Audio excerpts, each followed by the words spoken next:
दोस्तों हम लोग यहाँ पर कमरे में बैठे हैं कपड़े बदल करके। अब क्या जब मंडप के नीचे काम होगा तभी आगे की रस्में शुरू होंगी। वहाँ पर खाना पीना खिलाया जाता होगा, लेकिन हम चले आए थे जल्दी क्योंकि वहाँ पर बहुत ठंड लग रही थी। तो हम लोग यहाँ पर कपड़े बदल कर और कंबल ओढ़ कर बैठे हुए हैं। तो जब यहाँ कार्यक्रम होगा तभी जाएंगे। अभी तो सभी लोग अपनी अपनी कम्बल और रजाइयाँ लिए हुए हैं। इधर प्रियांशु कुछ ज्यादा ठंडी लग रही है।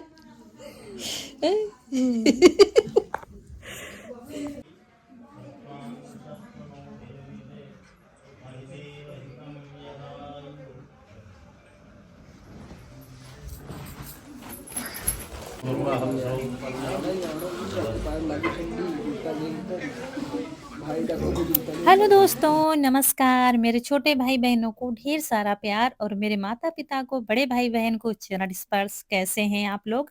आशा करती हूँ कि आप लोग बहुत बहुत बहुत अच्छे होंगे, मजे में होंगे। आपके अपने चैनल में आप सभी का स्वागत है। तो जहाँ से विदाई ली थी आप लोगों से, वहीं पर फिर से हाजिर हैं। तो वहाँ का कार्यक्रम सब अच्छे से संपन्न हुआ है। उसके बाद यहाँ मंडप के नीचे लड़की आई है, अभी लड़का नहीं आया, मतलब दूल्हा नहीं आया है। अभी जो रस्में होती हैं सिर्फ इस तरफ की वो हो रही हैं, जैसे कि तेल पूजन होता है और जो पूजा पाठ कराना है पंडित जी को वो करा रहे हैं लड़की से। तो दोस्तों तेल चढ़ता है, तो तेल चढ़ गया है, उसका वीडियो नहीं शूट हो पाया है। चारू ने चढ़ाया था। कन्या चढ़ाती है तेल, चाहे लड़के की शादी हो चाहे लड़की की शादी हो। तो तेल चढ़ने की रस्म हो गई है। उसके बाद ससुराल वाले पक्ष आ गए हैं चढ़ावा वगैरह लेकर, जो भी लाए हैं वो सब धीरे धीरे सामान अंदर आ रहा है। और इधर लड़की की हाथ से पूजा कराई जा रही है, जो भी पंडित जी कराएंगे। और बिछौना वगैरह जो कम था वो बिछाया जा रहा है। मतलब पूरी रीति रिवाज आपको सभी देखने को मिलेगा इस वीडियो में। कन्यादान, सिंदूरदान सब अच्छे से दिखाएंगे। तो अभी क्या है कि यहाँ पर धीरे धीरे सब सामान इकट्ठा कर रहे हैं वर पक्ष वाले भी।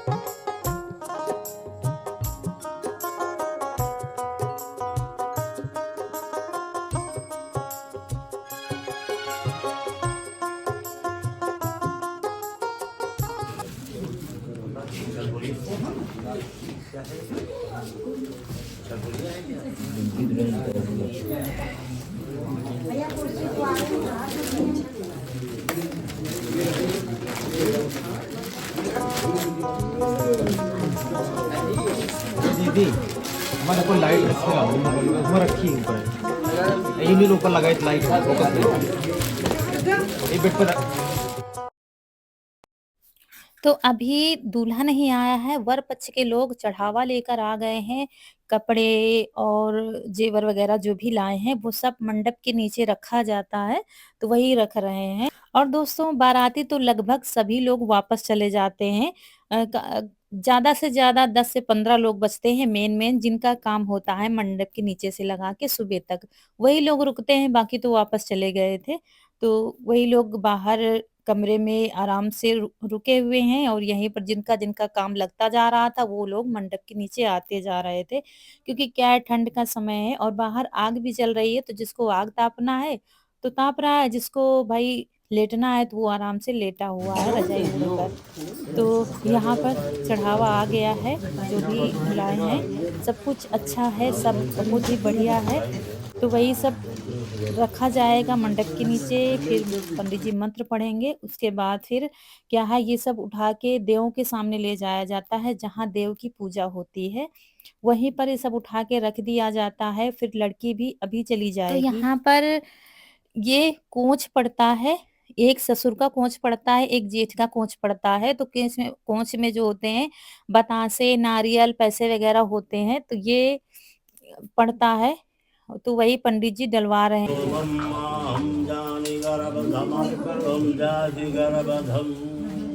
अम्बे अम्बिके अम्बालिके नामानयति काचन ससस्वकाशु भस्मिकां एवं वरदां शंकर प्रियं।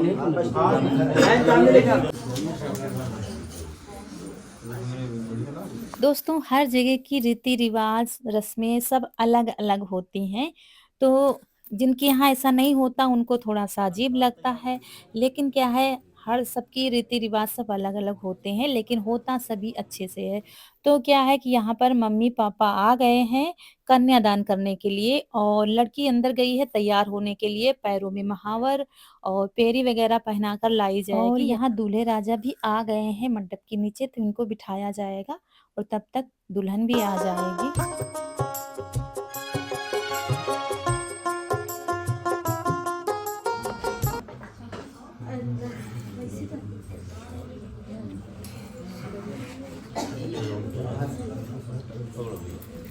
हस्तार्घ्यं समर्पयामि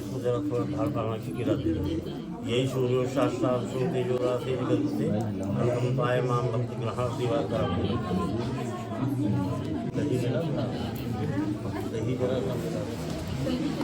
तो ये दुल्हन भी आ गई हैं और ठंड का समय है दोस्तों तो ऊनी शॉल ओढ़कर आई हैं। गर्मी होती है तो फिर वो चूनर ओढ़कर आती हैं जो वहाँ से आती है।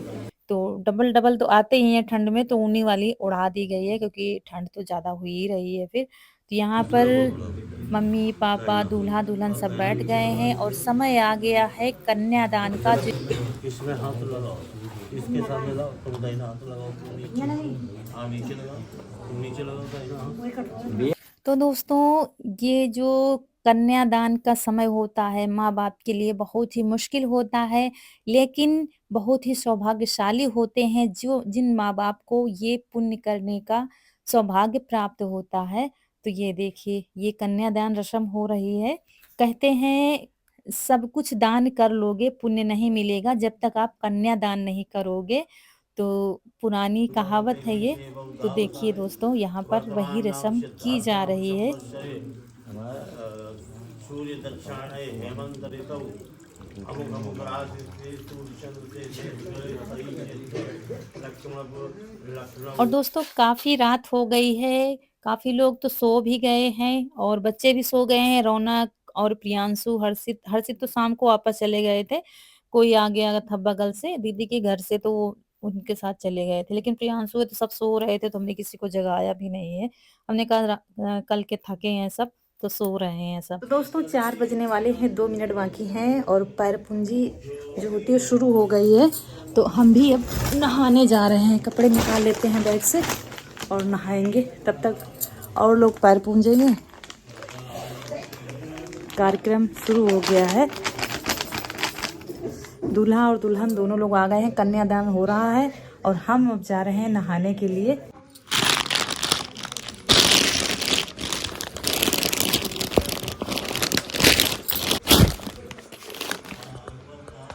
तो दोस्तों यहाँ पर नहा के आ गए हैं, सुबह के 4 बज रहे हैं और पैर पूंजी शुरू हो गई थी। तो हम नहाने चले गए थे और अब हम भी पैर पूंजने आए हैं। तो बस अभी-अभी नहा के जल्दी-जल्दी तैयार होके आए हैं क्योंकि काफ़ी लोग पैर पूंजी कर भी चुके थे और अभी 2 से 4 लोग ही बचे हैं।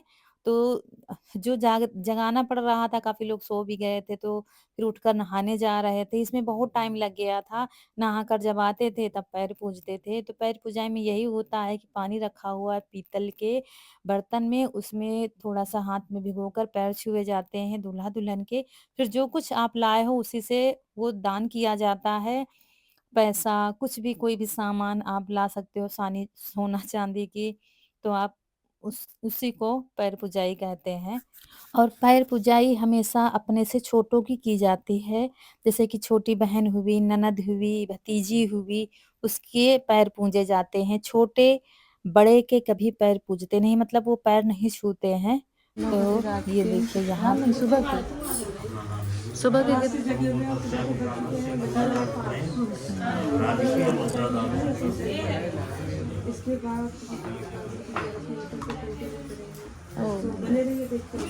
और भाभी की सुई आप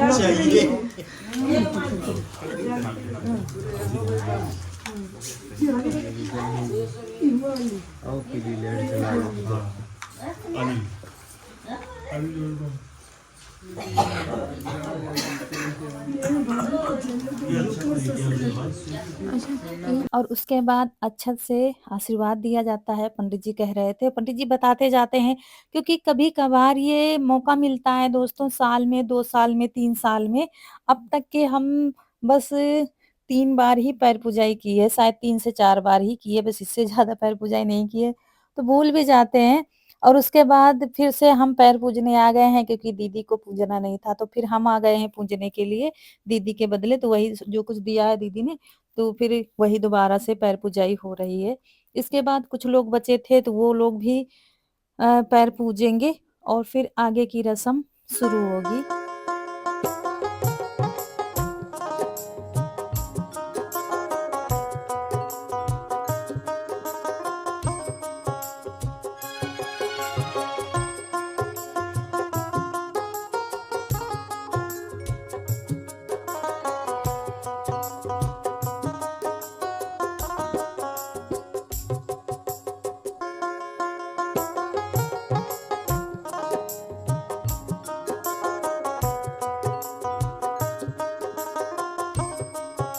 और दोस्तों पैर पुजाई में काफ़ी ज़्यादा टाइम लग गया था क्योंकि एक-एक करके सब लोग नहा कर आते जा रहे थे तब पैर पूजते जा रहे थे। नहीं तो ये जो रात की रस्में होती हैं मतलब सिंदूर दान वग़ैरह जल्दी कार्यक्रम ख़त्म हो गया होता। लेकिन क्या है कि इसी में बहुत टाइम लग गया था क्योंकि अब कहाँ तक लोग जागे सो भी जाते थे फिर जगाना पड़ता था तो वो जाकर फिर नहाती तब तैयार होती तब फिर आती थी। तो इसमें काफ़ी देर बैठे भी रहे थे पंडित जी तब जाके पैर पुजाई संपन्न हुई थी और इसके बाद फिर आगे की रस्में अब शुरू होंगी। तो दोस्तों अब समय आ गया है लाई डालने का यानी कि फेरों का। तो लाई क्या होती है वहीं से आती है, कहीं-कहीं पर कच्ची लाई आती है, कहीं-कहीं पर भुनी हुई लाई आती है। मतलब कहीं-कहीं पर धान भुनवा के आते हैं उसको खील कहते हैं और कहीं-कहीं पर कच्चे धान आते हैं जिनके जैसा चलता है। कहीं पर भुनी लाई नहीं चलती है तो उनके यहाँ कच्ची आती है लेकिन यहाँ भुनी आई थी खील। तो भाई लाई डलाता है, तो हमारे संतोष भैया आएँगे लाई डालने के लिए। ये देखिए, तो पंडित जी जैसे बताते जा रहे थे, वैसे करते जा रहे थे। और दुल्हन जो हाथ में सिंदूरा लिए हुए ती होती है, उस वही हाथ भरा जाता है लाई से। अब की बार एक बार ही डालेंगे, फिर हर फेरे में एक-एक बार बढ़ता जाता है।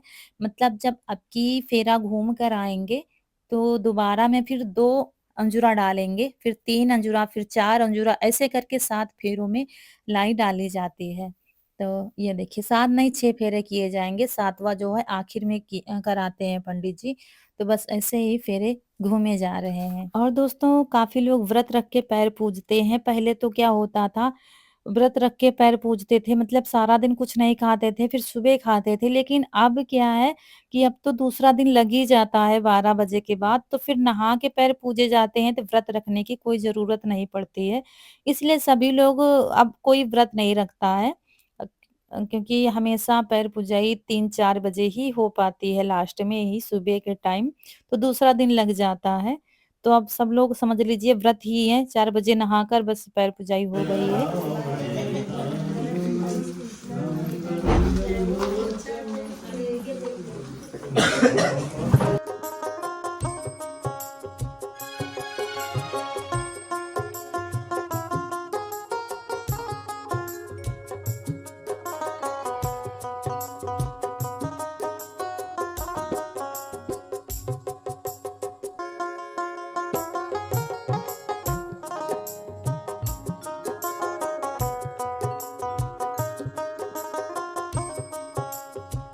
तो इसी तरह हर फेरे में वो बढ़ते ही जाते हैं जैसे कि सात चौथा फेरा अब हुआ है तो 4 अंजूरा डाले जाएँगे और फिर लड़की जो दोबारा घूम के आती है तो वो जो हाथ में होती है लाई वो नीचे डाल देती है, फिर से भाई भरता है और फिर से फेरा घूमती है और फिर से वो डाल देती है नीचे, सिंदूरा नहीं जाना चाहिए नीचे और सिंदूरा हाथ में पकड़ लेना लेना है और लास्ट का फेरा जो होता है सूप से ही सारा कुछ हाथ में गिरा दिया जाता है, जो कुछ भी होता है। तो ये रीति-रिवाज हैं, पता नहीं कब से दोस्तों चले आ रहे हैं और इनका कहीं न कहीं ताल्लुक ज़रूर होता है। तो ये सब जो होता है अच्छे के लिए ही होता है। तो ये देखिए अब क्या है ये आखिरी फेरा है, आखिरी फेरा घूमकर दूल्हा-दुल्हन बैठ जाएँगे। लेकिन 7वाँ फेरा अभी भी बाकी है। 7वाँ फेरा बिल्कुल लास्ट में होता है, अभी कुछ रस्में अभी भी बाकी हैं, तो वो होंगी इनके बाद। तो यहाँ पर काफ़ी लोग सो भी रहे थे, बच्चे सो रहे थे, क्योंकि ठंड का समय है तो ऐसे बैठ भी नहीं सकते हैं और रज़ाई में घुसे नहीं कि आलस ज़रूर आ जाता है। पहला वचन है इनका, पहली बात इन्होंने आपसे मांगी कि आप अगर कोई तीर्थ में जाएं, कोई दान करें, कोई यज्ञ करें, कोई व्रत करें, तो उसमें इनको भी साथ रखने का संकल्प लें, वचन दें। देंगे, रखेंगे, हाँ ऐसा। दूसरे वचन में कहती है कन्या, हव्य प्रदान देवाय कव्य प्रदान। तो यहाँ पर जो दुल्हन वचन मांगती है दूल्हे से, 7 वचन दुल्हन मांगती है, उसके बाद भाई 5 वचन दूल्हा भी मांगता है, तो वही पंडित जी समझा रहे थे। और जब 7 वचन क्या है दूल्हा दे देगा, तभी दुल्हन दूल्हे के बाईं ओर बैठेगी, अभी दाहिनी ओर बैठी हैं। ये तीसरा वचन। तो यही चौथे सब वचन में समझा रहे थे कहती है, पंडित जी। अगर पूरा वीडियो बना देते दोस्तों तो आप लोग बोर भी हो जाते। मान लो आप कहीं जा रही हैं और सामने से कोई शराबचे व्यक्ति आ रहा है, तो आप कतई अपना रास्ता चेंज कर दें, उसके सामने ना बैठें। और जब दूल्हा दुल्हन ने वचन दे दिए हैं, दूल्हे ने 7 वचन और दुल्हन ने 5 वचन दे दिए हैं, तब जाके ये रस्म की जाती है जो लाई डली होती है।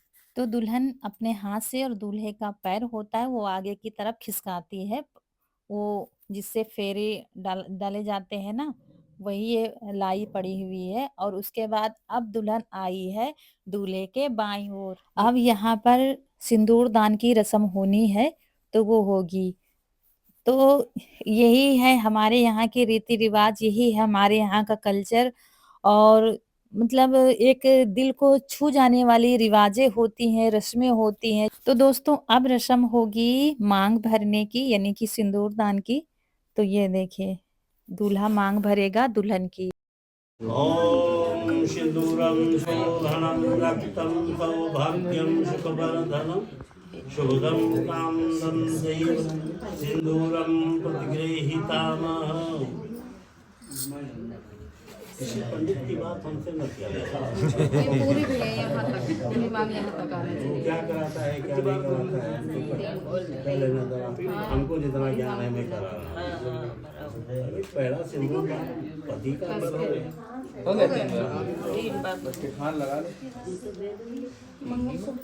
मंगलसूत्र दे दीजिए। ऐसे भी पहनती है। हम यहाँ पे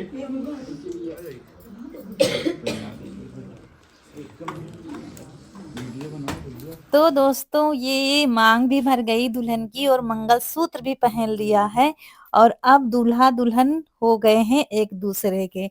बस अब क्या है कि अभी दूल्हा दुल्हन की नहीं दुल्हन दूल्हे की नहीं हुई है, अभी भी एक रस्म बाकी है, तब जाके पति पत्नी हो जाएंगे दोनों।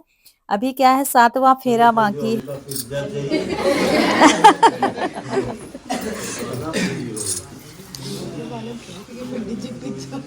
आजकल सब टेढ़ी है मांगे। तो यहाँ आ गई हैं बिछिया पहनाने के लिए। ये रस्म होती है, फिर सिंदूर दान किया जाता है। भाभी भी अपनी मांग में छुलाकर सिंदूर भरती है। ये देखिए वही रस्म दोस्तों, रस्में तो बहुत होती है, हमने बहुत काट पीट किया है वीडियो में, तब जाके इतना बड़ा वीडियो तैयार हुआ है। और फिर आप लोगों को अच्छे भी लगते हैं, इसलिए फिर थोड़ा बड़ा कर दिया है वीडियो। क्योंकि देखिए ये पल कभी बार-बार जीवन में नहीं आते हैं, वैसे तो डेली लाइफ आप लोग हमेशा देखते हैं और ये पल कभी-कभी ही आते हैं। तो ये चावल वाली रस्म करनी थी। तो दूल्हा चावल दुल्हन के हाथ में देखिए ऐसे अंजलि भरता है दुल्हन की और दुल्हन नीचे छोड़ देती है चावल को और फिर से दोबारा से भरते हैं दूल्हे राजा और फिर दुल्हन नीचे छोड़ देती है। शायद आप लोगों को अजीब लग रहा होगा, क्योंकि हो सकता है आप लोगों के यहाँ रस्म ना होती हो या कुछ रस्में ऐसी हैं जो आपके यहाँ ना होती हों। तो सबका बस तरीका अलग-अलग होता है और यहाँ हम और आप तो सब सिर्फ़ पंडित जी पर निर्भर होते हैं, वो जैसे बताते हैं वैसे हम लोग करते हैं। ये देखिए, अब फिर आखिर आखिर में क्या होता है, दुल्हन दूल्हे की अंजूरी भराती है, देखिए चावल से। ये देखिए, अब ये रस्म भी हो गई है दोस्तों, और यहाँ पर अब दूसरा कोंच पड़ने वाला है जो हमने पहले बताया था। तो एक कोंच ससुर का पड़ता है, एक जेठ का पड़ता है। तो काफ़ी लोग क्या कहते हैं करते हैं कि घर के लोग नहीं दूसरों से डलवा देते हैं, जिनका हम सम्मान करते हैं उनको भेज देते हैं, भाई तुम ये रस्म कर दो। गाँव आखिरी हमर वाला कौन हमका नहीं आता। जब तक तेरे साथ अब तक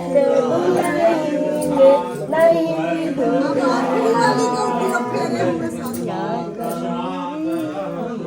नहीं जाओ, कहाँ गई वैशाली कहाँ गई? बस अब दोस्तों शादी संपन्न हुई है। ये देखिए इतने इंतजार के बाद इसी दिन के लिए जाने कितना सोचते हैं, रात-रात भर नींद नहीं आती है, जिनको करना पड़ता है माँ-बाप को, वो बहुत चिंतित होते हैं कैसे क्या होगा। वो आज संपन्न हुआ है और यहाँ पर रस्म की जा रही है पायल लुटाने। तो दोस्तों ये रस्म वहां पर भी होती है ससुराल में, लेकिन यहाँ पर भी की जाती है, तो वही हो रही है। और दोस्तों आज का वीडियो अच्छा तो लगा ही होगा, तो लाइक कर दीजिए, चैनल को सब्सक्राइब जरूर कर दीजिएगा। तो दोस्तों कुछ जो रस्में हैं वो छूट गए हैं। इसके बाद जोत मिलवाई जाती है चांदी के सिक्के से, पैसों से, जिससे जो होता है वो मिलवाई जाती है, तो वो इसके बाद होनी है रस्म। तब जाके दूल्हा फिर जाता है बाहर, और दुल्हन घर में रह जाती है। जो भी खिलाना पिलाना होता है खिलाया जाता है। तो यहाँ पर भाई दुल्हन हार गई थी और दूल्हे राजा जीत गए थे। चलो एक हो गया कि दो गिना जाए।